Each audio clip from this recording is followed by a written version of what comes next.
Le 27 mars 2009. Une date qui restera gravée dans la mémoire collective d'une petite ville américaine. Ce jour-là, le soleil de fin d'après-midi baigne les rues d'une lumière dorée, projetant de longues ombres qui dansent au gré d'une légère brise. C'est une scène d'une tranquillité presque parfaite, une carte postale de la vie de banlieue. Nous sommes à Tracy, en Californie. Une communauté soudée d'environ 80 000 âmes, nichée dans la vallée centrale. C'est le genre d'endroit où les voisins se connaissent par leur nom, où les enfants jouent dans la rue jusqu'au coucher du soleil, et où les portes sont souvent laissées déverrouillées. Une enclave paisible, où le rêve américain semble à portée de main, protégé des tumultes du monde extérieur. Mais sous ce vernis de sérénité, une fissure est sur le point d'apparaître. Une fissure si profonde qu'elle ébranlera les fondations même de cette communauté. Car dans cette tranquillité assourdissante, une enfant disparaît. Et en l'espace de quelques secondes à peine, l'impensable se produit. Le monde de cette petite ville, et celui d'une famille, bascule dans l'horreur. Elle s'appelle Sandra Cantu. Un nom qui deviendra bientôt le symbole d'une innocence volée. Elle a 8 ans. Un âge où la vie est une succession de jeux, de rires et de découvertes. Ses proches la décrivent comme une fillette pétillante, pleine de vie, amicale et confiante. Une enfant qui aimait les robes roses, les poupées et jouer avec ses amis du quartier. Ce vendredi après-midi, tout semble parfaitement normal. L'école est finie pour la semaine. Sandra, comme à son habitude, joue dehors, profitant des derniers rayons de soleil. Elle habite dans le complexe d'appartements Orchard Estates Mobile Home Park, un labyrinthe de maisons préfabriquées où tout le monde se connaît. Il est environ 16 heures. Après avoir joué chez une amie, Sandra rentre brièvement chez elle. Elle dit à sa mère qu'elle repart jouer chez une autre voisine. Ce sont les derniers mots que sa mère entendra. Sa silhouette est capturée une dernière fois par une caméra de surveillance installée à l'entrée du parc résidentiel. L'image est granuleuse, impersonnelle. On la voit marcher, ou plutôt sautiller, insouciante, traversant le champ de la caméra. Elle se dirige vers la sortie du complexe. C'est une image banale, presque ennuyeuse. Mais elle deviendra la pièce centrale d'une enquête déchirante. Puis, plus rien. Elle sort du cadre et s'évapore dans le silence. Pas de cris, personne n'a rien entendu. Pas de lutte, aucun signe de panique ou de violence. Juste le vide. Un silence assourdissant qui s'installe sur le quartier. Les heures passent, le soleil se couche, l'inquiétude grandit. À 19h, Sandra n'est toujours pas rentrée pour le dîner.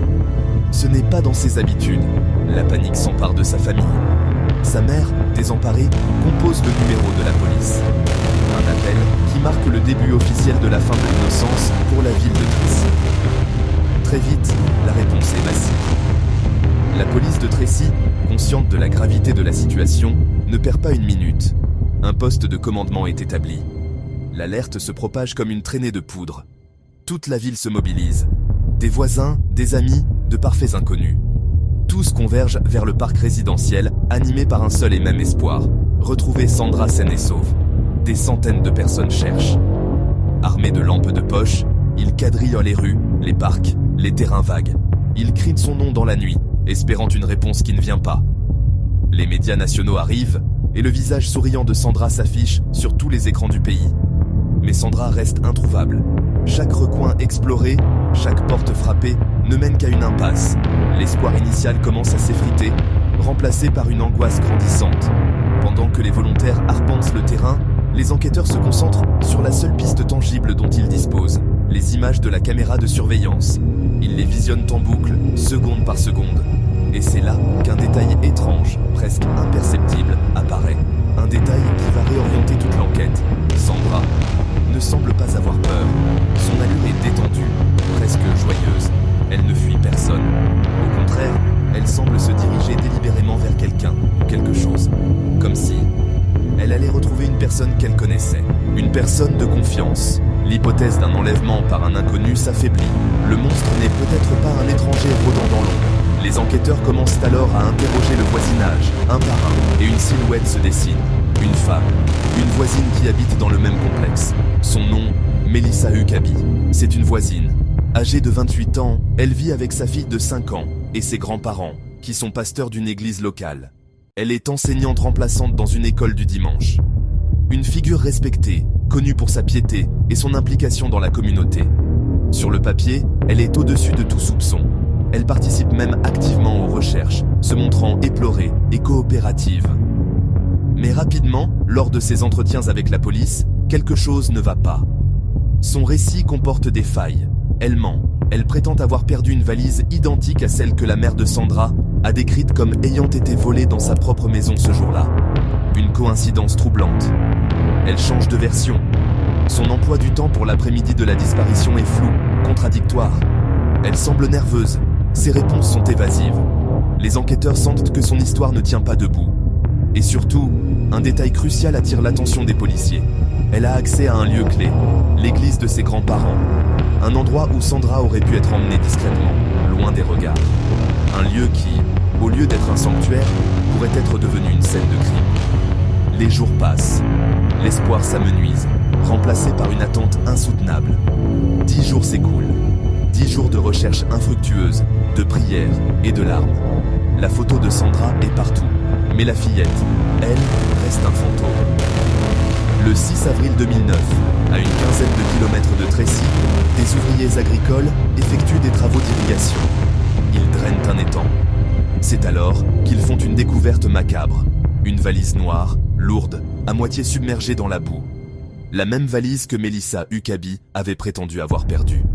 À l'intérieur, le pire cauchemar de toute une communauté devient réalité. Le corps de la petite Sandra.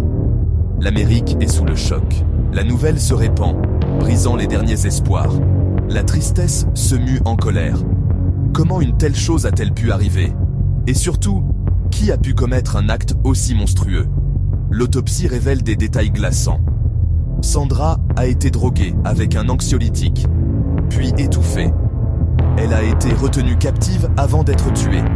L'horreur de ces derniers moments est inimaginable. Les preuves contre Melissa Huckaby s'accumulent. L'ADN retrouvé sur la valise correspond au sien. Un rouleau à pâtisserie retrouvé dans l'église porte l'ADN de Sandra. Les témoignages la contredisent. Des voisins l'ont vu nettoyer sa voiture de manière suspecte le soir de la disparition. Ces mensonges s'effondrent. L'étau se resserre inexorablement autour de l'enseignante pieuse. Le 10 avril 2009, 4 jours après la découverte du corps, Melissa Huckaby est arrêtée et inculpée du meurtre de Sandra Cantu. Lors du procès, le portrait de Melissa Huckaby se révèle bien plus sombre que celui d'une simple enseignante. On découvre une femme avec des antécédents de troubles mentaux, une personnalité narcissique et un besoin pathologique d'attention. Face à des preuves accablantes, pour éviter la peine de mort, elle plaide coupable. Elle avoue avoir enlevé et assassiné Sandra. Le mobile reste flou, insaisissable. Un acte impulsif? Une tentative d'attirer l'attention qui a mal tourné? Le pourquoi restera à jamais une question sans réponse satisfaisante. Elle est condamnée à la prison à perpétuité, sans possibilité de libération conditionnelle. La justice est rendue, mais le verdict ne peut effacer la douleur. Une communauté entière est laissée en deuil. Brisée. La confiance, qui était le ciment de Tracy, est anéantie. Le sentiment de sécurité a volé en éclats. Cette histoire tragique nous rappelle une vérité aussi simple que terrifiante. Le danger ne se cache pas toujours dans l'ombre, sous les traits d'un inconnu. Il ne porte pas toujours un masque effrayant. Parfois, il a le visage d'un voisin, d'un ami, d'une personne de confiance. Parfois, le monstre est déjà à l'intérieur. Il est déjà là, derrière la porte d'à côté. Abonnez-vous pour ne manquer aucune de nos prochaines histoires vraies.